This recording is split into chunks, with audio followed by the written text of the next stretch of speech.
Bienvenue à la 63e partie du tutoriel de Flutter. Aujourd'hui, nous parlerons de l'Animated Position. Les Animated Positions sont généralement utilisés au niveau du stack. Ce widget est un bon choix si la taille de l'enfant, c'est-à-dire du stack, finit par changer à la suite de cette animation.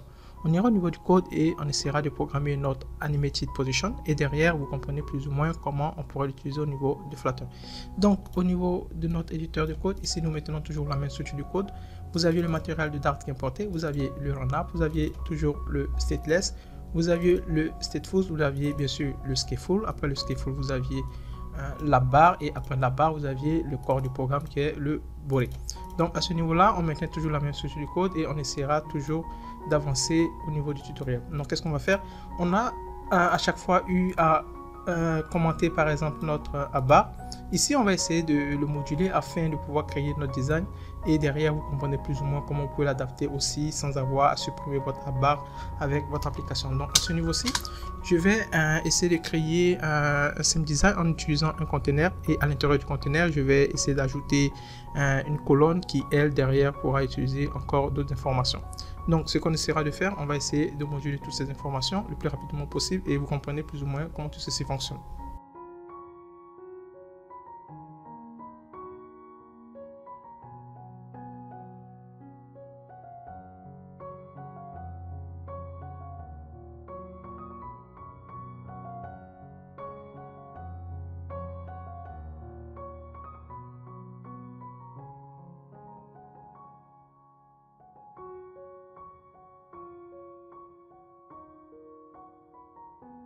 Donc nous avions plus ou moins rapidement ici terminé avec le formatage de notre barre.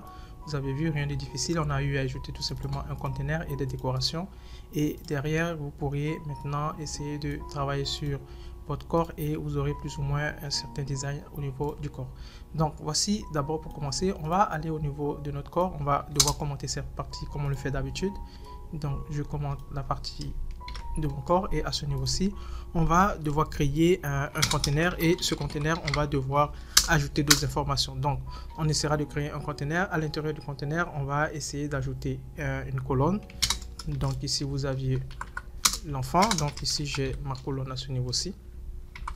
Et à l'intérieur de la colonne, vous aviez différents enfants. Donc au niveau de ma colonne, je vais créer ici deux flex. Vous aurez le premier flex en question qui va avoir une certaine taille et le deuxième flex aussi qui aura une certaine taille. Donc on va essayer de moduler ça très rapidement et vous comprenez plus ou moins comment tout ceci fonctionne. Donc je vais d'abord créer mon expand. Donc vous aviez ici mon premier expand, ça c'est ça. Et vous auriez, je reprends, ok, ça c'est bon. Et vous auriez mon deuxième expand. Donc ici je vais essayer de formater mon design sous cette forme. Donc concernant mon deuxième expand, vous pourrez utiliser à ce niveau-ci la fonction du place hold. Vous aviez cette fonction qui permet tout simplement, c'est-à-dire en lieu et place d'ajouter des informations, vous pouvez tout simplement le moduler avec ça. Donc notre premier flex, on va lui donner, ça c'est le deuxième flex en question, on va lui donner par exemple une valeur de 2. Ça c'est bon et on va travailler maintenant sur notre premier flex et on reviendra plus tard pour travailler sur notre deuxième flex pour formater notre design. Donc ici au niveau de notre premier flex, on va lui donner tout simplement du 6 et au niveau d'ici, on va par exemple placer du place hold et vous allez voir plus ou moins comment ça se présente et après on va évoluer pour formater notre design. Vous voyez, vous aviez ici le premier flex, c'est-à-dire la première partie ici, elle récupère 6 fois celle du deuxième. Donc ici, on va travailler sur le premier. Après, on viendra pour travailler sur la deuxième partie du flex.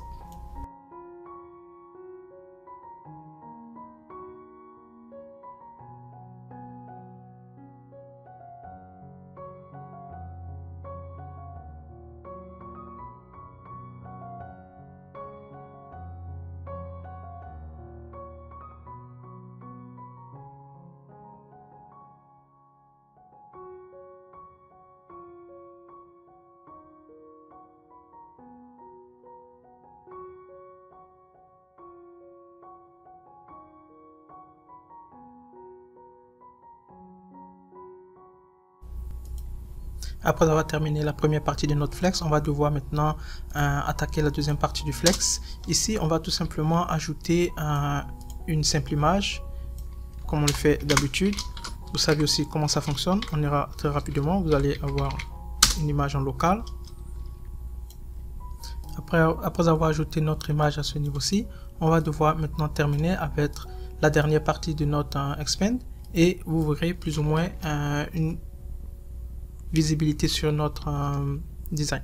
Donc ici, on ira encore un peu plus rapidement afin que vous compreniez plus ou moins comment l'utiliser. La plupart des fonctions utilisées sont des fonctions utilisées que nous avons déjà utilisées, c'est-à-dire le flex, l'expanded, les colonnes, les lignes, les décorations, les containers, etc. Donc on ira un peu plus rapidement encore pour terminer la dernière partie de notre logiciel.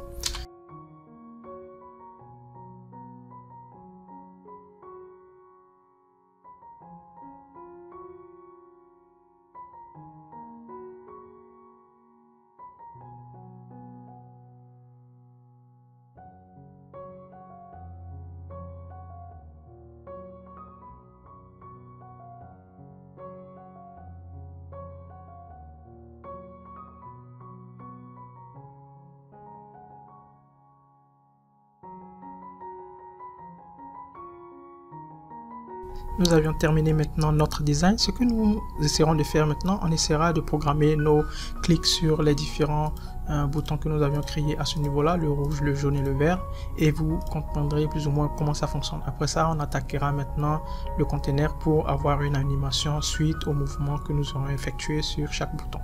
Donc, qu'est-ce qu'on fait? On va partir au niveau de notre code. À ce niveau-ci, on va devoir déclarer des variables globales. Donc ici, vous aurez le global key que nous déclarons d'habitude. Donc, on aura la première variable qui sera par exemple rouge. Une seconde, ok, ça c'est bon. Donc on aura la première variable qui sera rouge, qui sera de type global key. Donc vous savez comment ça fonctionne, on l'a déjà utilisé. On va le créer 3 fois. Ok, donc ici vous aviez le global key. Donc ici vous aurez normalement le jaune et ici vous aurez après le bouton vert. Donc ici vous aurez des variables globales à ce niveau-ci. Après on va devoir déclarer nos différentes images que nous avions au niveau local. Donc ici j'aurai image, ça c'est ma première image en question. Elle est de type image, donc vous aurez image avec S. Vous aurez ma première image, donc .jpeg, ça c'est la première image en question. Je vais déclarer maintenant les autres. Vous en aviez à peu près 4. Donc ici vous aviez ma première image. Donc ici la deuxième, la troisième et enfin la quatrième. Donc ça c'est bon. Okay.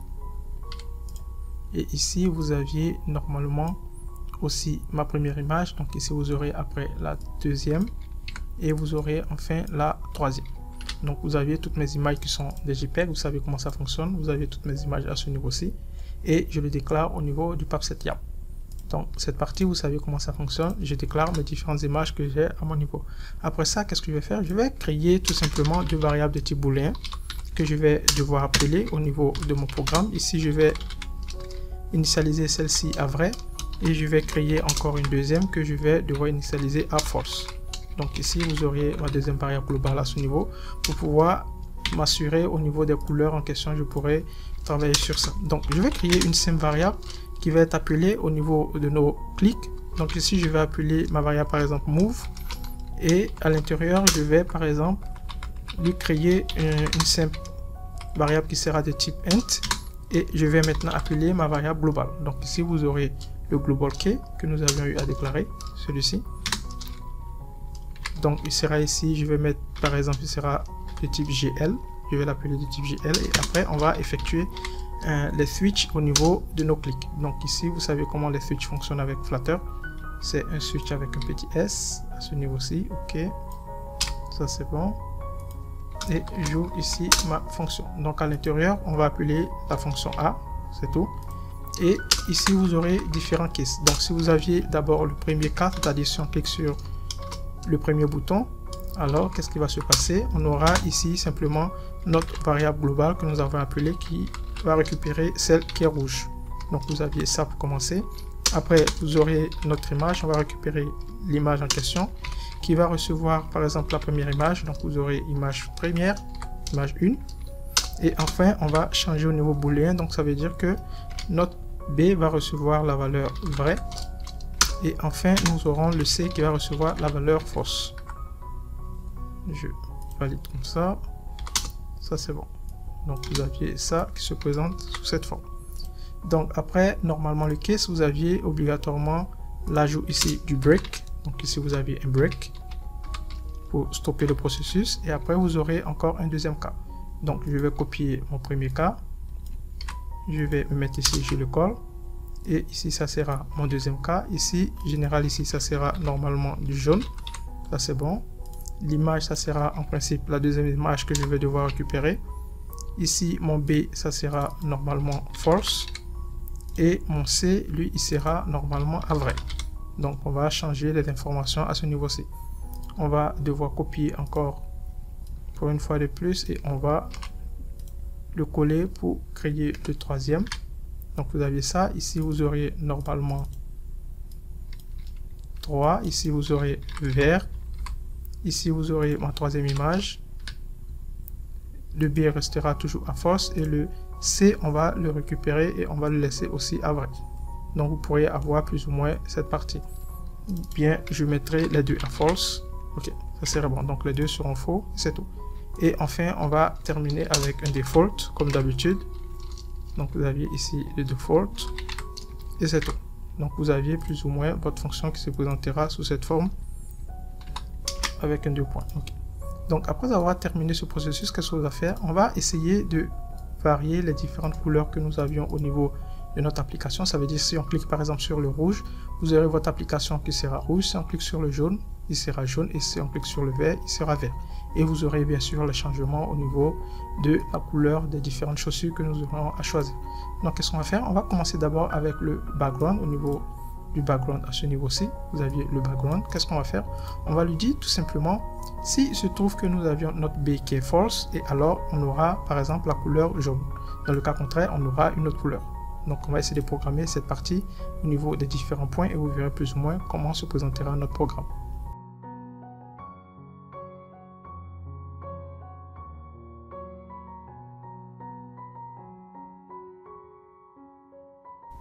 Donc, vous avez plus ou moins la présentation de notre programme qui sera sous cette forme. Et on va devoir maintenant ajouter notre fonction au niveau du clic afin que vous auriez des mouvements de changement. Donc, ça veut dire que vous aviez ici notre image ici qui est en rouge. Vous aviez tout le design qui est en rouge avec celui-ci. Donc, avec la condition que nous avions eu à ajouter au niveau de notre test, au niveau de notre background, etc. Donc, ici, qu'est-ce qu'on va faire? On va devoir maintenant programmer notre bouton afin que chaque clic va permettre au fait de pouvoir changer les différentes images et de passer d'une image à une autre. Donc, on va se mettre à ce niveau-ci. Vous aviez le bouton ici qui est le On Press. Donc, on va devoir travailler sur le On Press et on va pouvoir exécuter cette partie.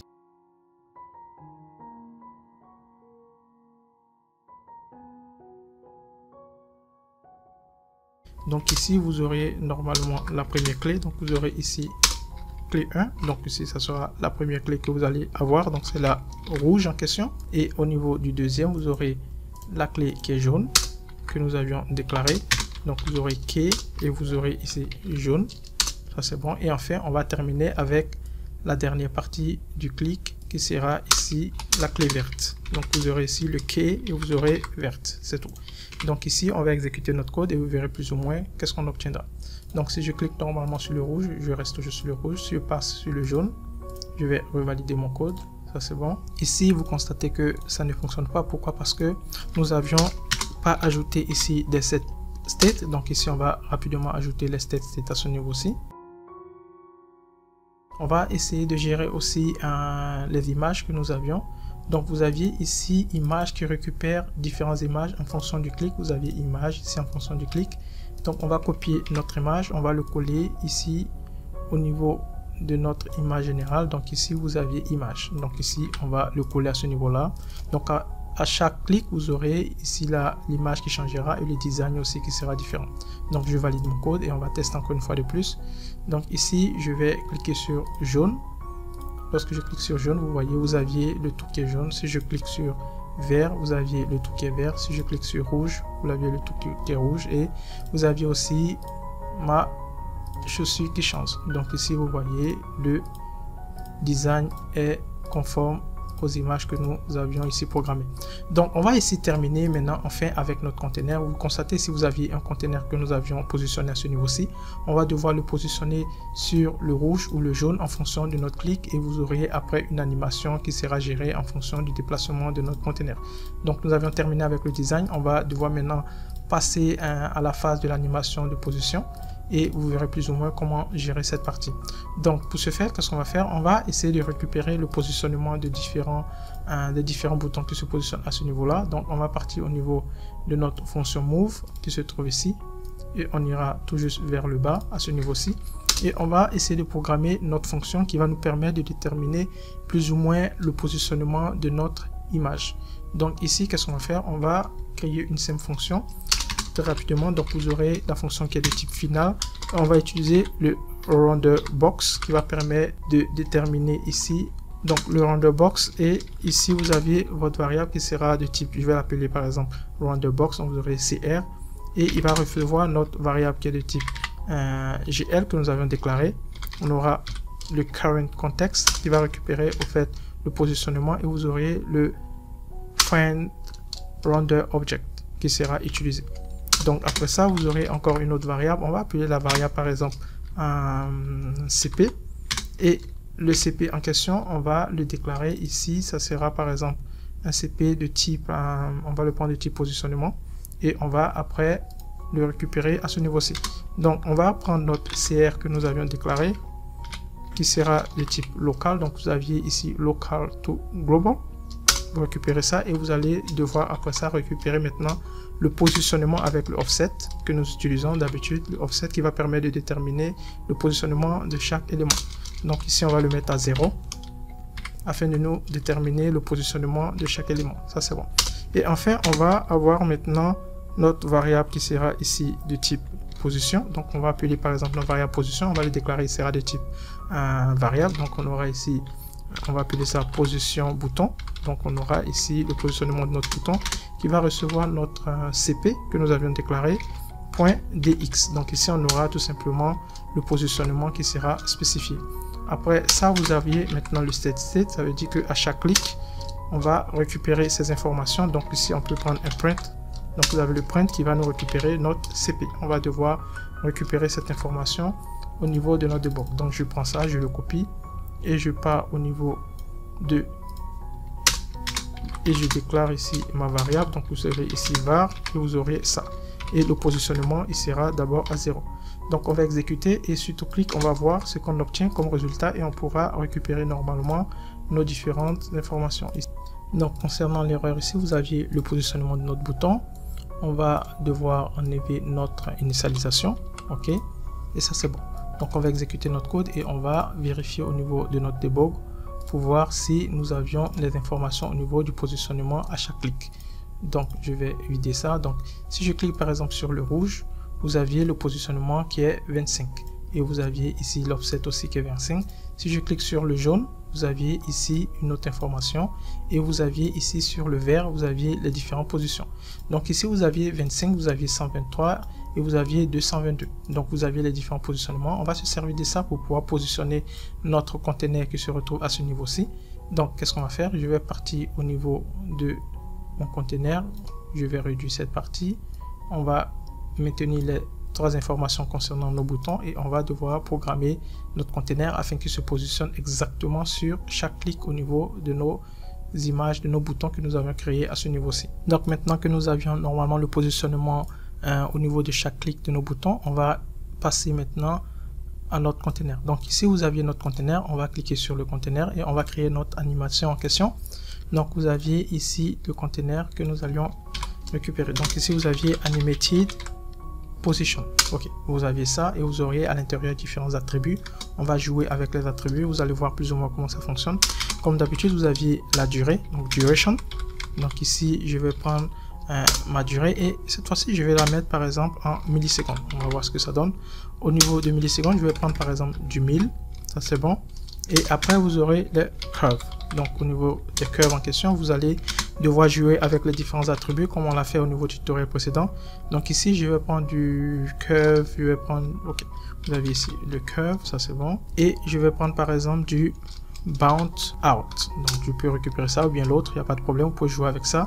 Et après vous aurez maintenant le positionnement. Donc au niveau du positionnement, on peut le positionner à gauche pour pouvoir maintenir notre conteneur qui se présente sous cette forme, sous la forme à gauche, pour pouvoir le maintenir exactement sur le rouge. Donc à ce niveau-là, on va appeler notre bouton position que nous avions créé. Donc vous aurez position button que nous avions créé, celui-ci. Ça c'est bon. Et on va aussi le faire descendre un tout petit peu. Donc on peut prendre par exemple du 29, ça c'est ok. Et c'est tout. Donc ici, qu'est-ce qu'on va faire? On va tester ça. S'il se trouve que normalement, il n'est pas positionné correctement, en fonction du positionnement que nous aurons au niveau du offset, on pourra tout simplement initialiser notre bouton position et c'est tout. Donc ici, je revalide mon code. Après validation, vous constatez, vous aviez ici mon conteneur qui est plus ou moins positionné sur cette partie. Ici, si je passe à ce niveau-là, vous voyez, vous aviez tout simplement une animation qui passe à ce niveau-ci. Ok, vous avez une simple animation. Donc ici, on va essayer d'initialiser notre bouton afin qu'il soit positionné correctement. Ici, vous voyez, vous aviez les différents positionnements à ce niveau-ci. Donc, on peut essayer d'ajouter un plus 20. Et ici, vous aurez un positionnement puisque le début avait commencé avec du 23. Donc ici, vous aviez 100. Donc ici, on va l'ajouter encore. On va l'initialiser à ce niveau-ci. Donc, je monte. Je mets ici. Je vais l'initialiser, par exemple, à 20. Donc ça, c'est bon. Je vais valider mon code. Ok. Et après validation, vous constatez, vous aviez ici votre conteneur qui est exactement sur le bouton rouge. Et ici, si je clique par exemple sur le bouton jaune, vous constatez l'animation.